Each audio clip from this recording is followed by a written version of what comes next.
आज हम भाषा की विशेषताएं पर बात करेंगे। तो भाषा की विशेषताएं से तात्पर्य है भाषा की प्रकृति, यानी भाषा की विशेषता को हम भाषा की प्रकृति भी कहते हैं। अगर कभी क्वेश्चन में आता है कि भाषा की प्रकृति बताएं, तो आप भाषा की विशेषता को भी भाषा की प्रकृति के जगह पे लिख सकते हैं, क्योंकि भाषा की जो विशेषता को ही भाषा की प्रकृति कहते हैं। ठीक है, तो भाषा की प्रमुख सामान्य विशेषताएं इस प्रकार से हैं। सबसे पहला है भाषा प्रतीकात्मक है। ठीक है, जब कोई शब्द से किसी विशिष्ट अर्थ का बोध होता है तो वह प्रतीक कहलाता है, यानी ऐसा शब्द जो किसी चिन्ह को दर्शाता है या किसी चिन्ह की ओर संकेत करता है या किसी का विचार या किसी का प्रतीक संबंध को बताता है, ऐसे शब्द को प्रतीक कहते हैं। ठीक है, जैसे कि अशोक चक्र। तो अशोक चक्र किसका प्रतीक है? ये धर्म, न्याय और शांति का प्रतीक है। यानी प्रतीक शब्द का गुण से कोई संबंध नहीं है, बल्कि इसका संबंध उस वस्तु से है जिसकी ओर ये इशारा करना चाहता है। मतलब जब हम किसी वस्तु की ओर संकेत करना चाहते हैं, उसके ओर इशारा करना चाहते हैं, तो उसके लिए हम एक अलग शब्द का प्रयोग करते हैं, तो उसे ही प्रतीक कहते हैं। ठीक है, जैसे उदाहरण के लिए पंकज और जलज, ये जो दोनों शब्द हैं ये कमल के पर्यायवाची हैं। ठीक है, इसका पंकज और जलज का जब हम प्रयोग करते हैं तो इसका मतलब क्या हो कि हम कमल के फूल की ओर इशारा कर रहे हैं। जैसे बहुत सारे वस्तुओं के अलग अलग नाम होते हैं, लेकिन सबका मतलब एक ही होता है, इसीलिए तो यहाँ उदाहरण पे दिया गया है। जैसे कमल के फूल को हम पंकज और जलज शब्द के नाम से भी पुकारते हैं, और ये जो उसका पर्यायवाची शब्द है, जबकि दोनों का अर्थ कीचड़ में पैदा होने वाला और जल में पैदा होने वाला ही है। यानी शब्द अलग हैं, लेकिन उन शब्दों का मीनिंग एक ही है कि वो कीचड़ में पैदा होता है। यानी कमल का फूल जो है वो कीचड़ में पैदा होता है, भले हम उसे किसी भी नाम से बुलाएं, जैसे पंकज बुलाएं, जलज बुलाएं, चाहे कमल बुलाएं, लेकिन उसका मतलब क्या है कि वो कीचड़ में ही पैदा होता है। ठीक है, ठीक उसी तरह भाषा भी प्रतीकात्मक है। जैसे जब कोई मेहमान हमारे घर आते हैं तो हम उसे हिंदी में स्वागत करते हैं और इंग्लिश में उसे वेलकम करते हैं, तो लेकिन दोनों का तो मतलब एक ही है। ठीक है, बस अंग्रेजी में उसे कुछ और कहते हैं और हिंदी में कुछ और। तो इसी तरह से भाषा भी क्या हुआ कि प्रतीकात्मक हुआ। अब दूसरा है भाषा सामाजिक संपत्ति है। भाषा एक सामाजिक संपत्ति है, क्योंकि भाषा का अर्जन समाज के संपर्क से होता है। भाषा का जन्म समाज में होता है और उसका विकास समाज में ही होता है, तथा उसका प्रयोग भी समाज में होता है। क्योंकि मनुष्य एक सामाजिक प्राणी है, इसलिए उसे विचार विनिमय के लिए भाषा की आवश्यकता पड़ती है। देखिए, भाषा को यहाँ एक सामाजिक संपत्ति माना गया है, क्योंकि भाषा जो है समाज की संपत्ति है। कैसे है? क्योंकि भाषा का अर्जन यानी उसका जन्म समाज में होता है, उसका विकास भी समाज में होता है, और उसका यूज़ भी हम समाज में रहकर ही करते हैं, क्योंकि कोई समाज से बाहर जाकर तो भाषा का यूज़ करता नहीं है अकेले। इसीलिए भाषा का यूज़ कहाँ होता है? समाज के अंदर ही। उसका जन्म, उसका विकास, उसका प्रयोग, हर कुछ समाज में होता है, और उसको समाज में इसका उपयोग कौन करता है? मनुष्य।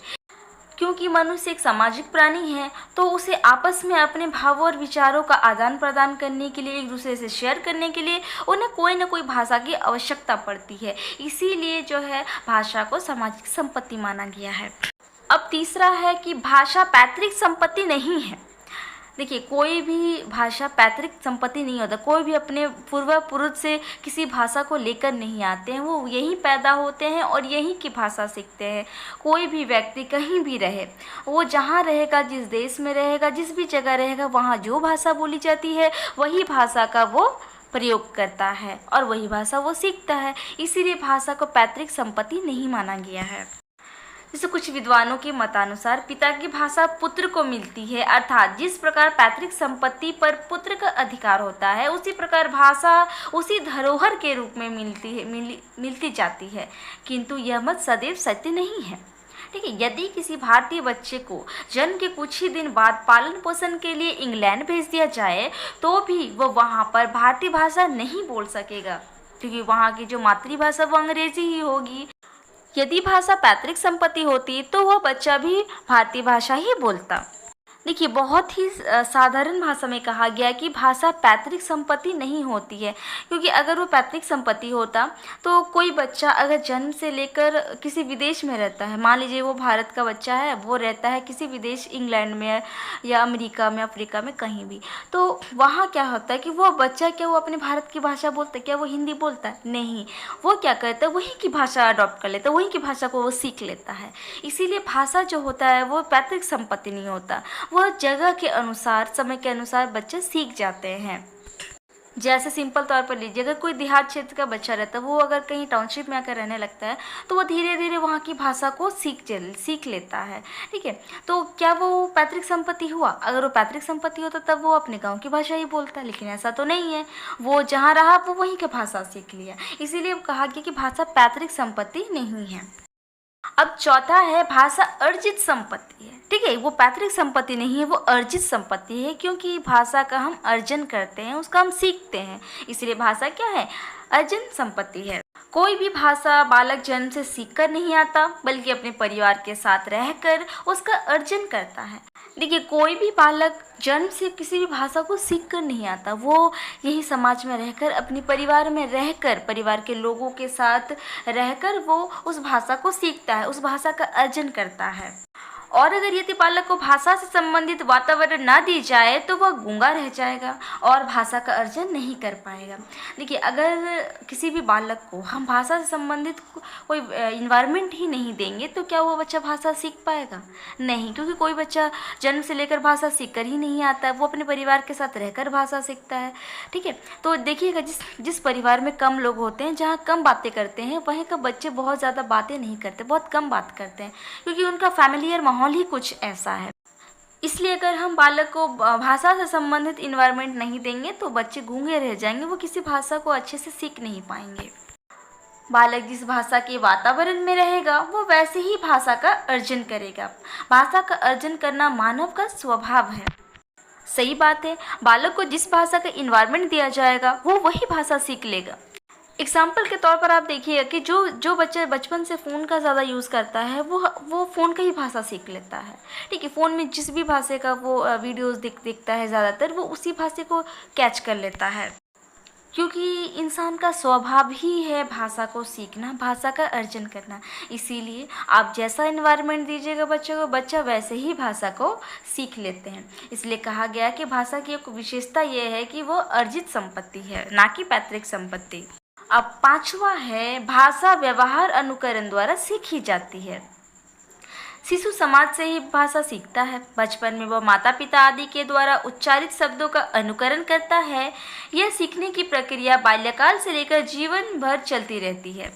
देखिए, कोई भी शिशु, कोई बच्चा समाज में रहता है, वो समाज में रहकर समाज की भाषा को ही सीखता है। जैसे जब कोई बच्चा बर्न होता है उसके बाद वो अपने माता पिता, अपने भाई बहनों के बीच में रहकर उनकी भाषा को सीख लेता है। और सीखने का ये जो प्रोसेस है वो बचपन से लेकर जीवन भर तक चलते रहता है।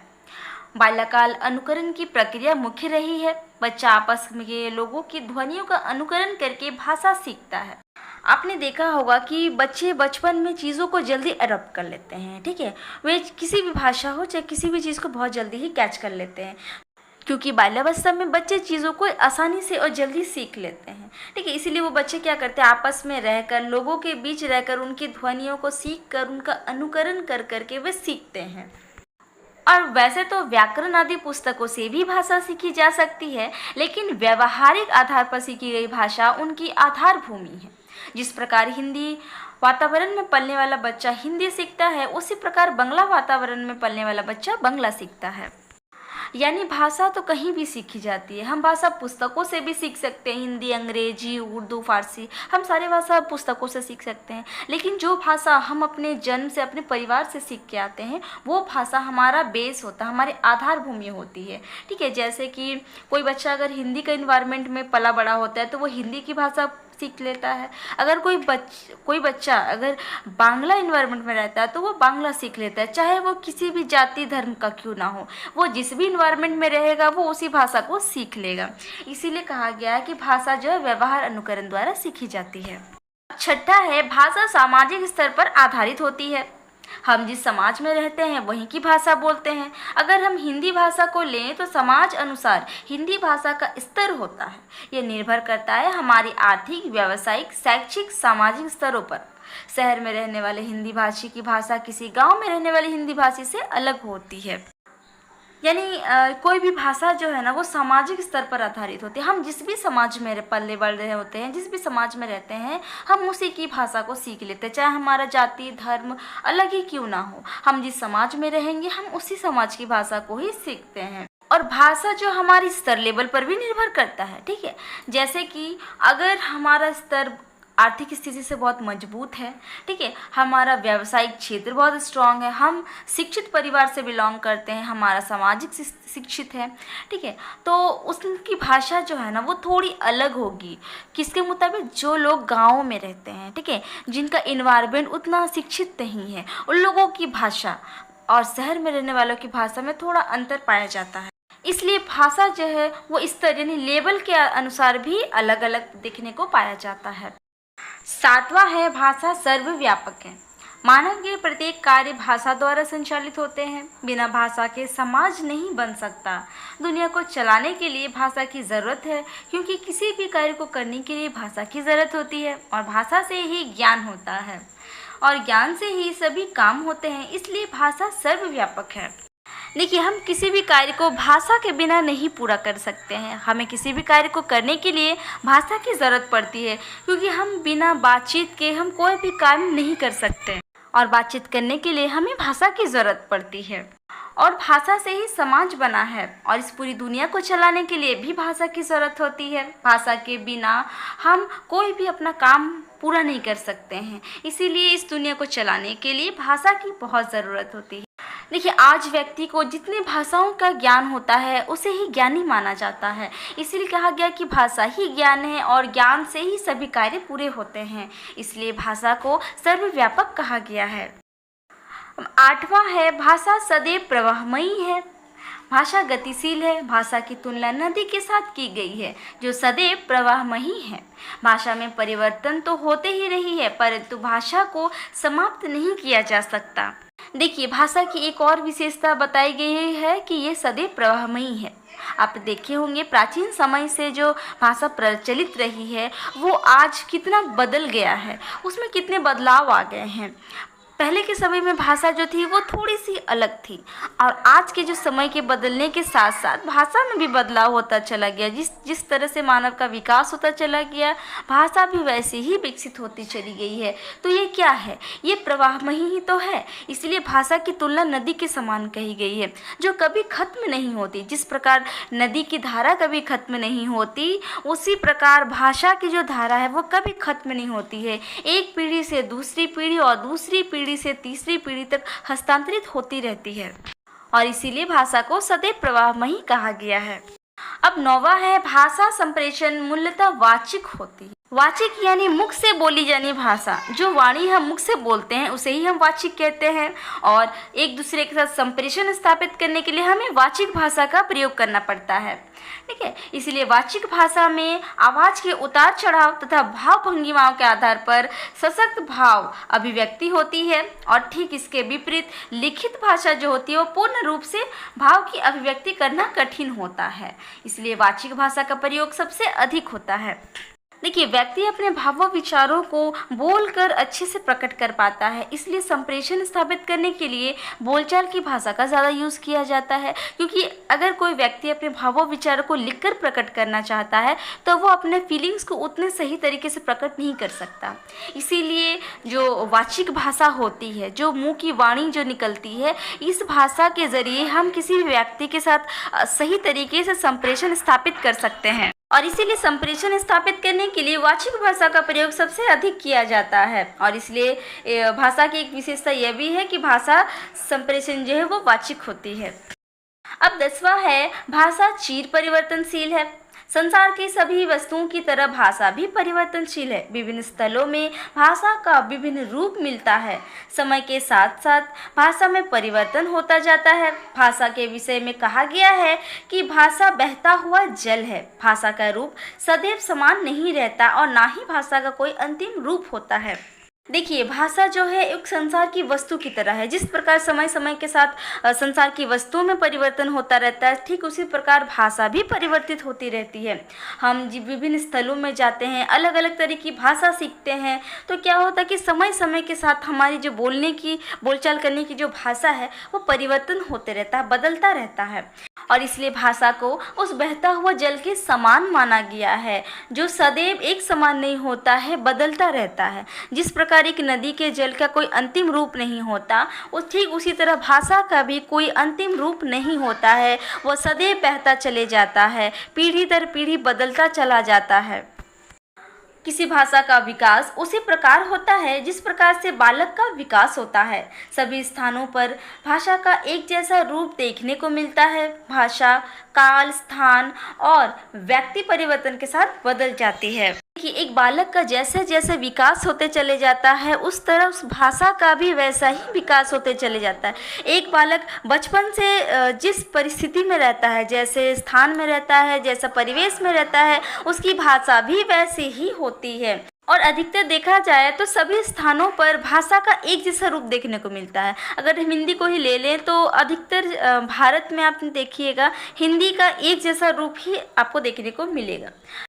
देखिए, भाषा जो है काल, स्थान और व्यक्ति परिवर्तन के साथ बदल जाता है। जैसे प्राचीन काल में भाषा का जो रूप रहा था वो आज नहीं है, मध्यकाल में भाषा का जो रूप चला आया वो आज नहीं है।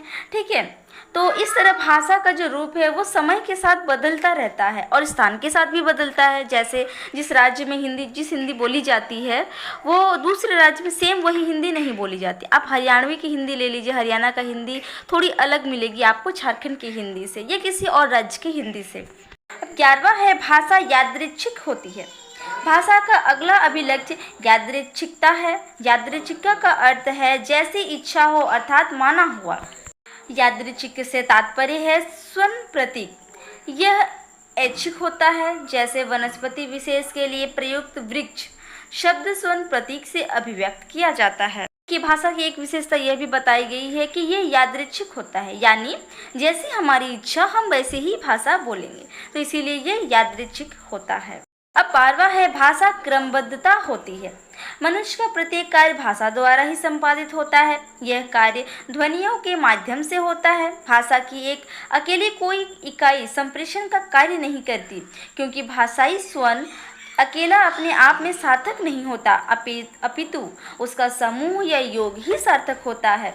यानी भाषा जो है वो पूरा एक समूह है, ध्वनियों का समूह है। वो एक अकेला इकाई जो है संप्रेषण का काम नहीं कर। जैसे किसी एक शब्द से हम अपने भावों को अभिव्यक्त नहीं कर सकते, हम अपने भावों को अभिव्यक्त करने के लिए पूरे सेंटेंस का प्रयोग करते हैं, पूरे शब्दों के समूह का प्रयोग करते हैं। ठीक है, तो इसीलिए एक अकेला जो इकाई है वो अपने आप में सार्थक नहीं होता है, जबकि बल्कि पूरे समूह का योग का सार्थक होता है। जब एक या एक से अधिक स्वन विशिष्ट योग का समष्टि बनाते हैं तो उसमें विचार विनिमय अथवा अर्थ की अभिव्यक्ति होती है। जैसे हिंदी का शब्द है कलक, जिसका अपना एक विशिष्ट अर्थ है। अगर इस शब्द के क्रम को उल्टा लिख दिया जाए तो वो कवलर बना दिया जाए तो इसका कोई अर्थ नहीं निकलता है। देखिए, हर शब्दों के समूह का अपना एक अर्थ होता है। अगर हम उसको उल्टा फुल्टा कर दे तो उसका कोई अर्थ नहीं रह जाता है। और ऐसे शब्दों का प्रयोग करके हम अपने भावों और विचारों को आदान प्रदान नहीं कर सकते हैं। इसलिए भाषा में क्रमबद्धता होती है, क्योंकि अगर भाषा क्रमबद्ध नहीं होगा तो वह भाषा उल्टा फुल्टा हो जाएगा और उसका कोई अर्थ नहीं रह जाएगा।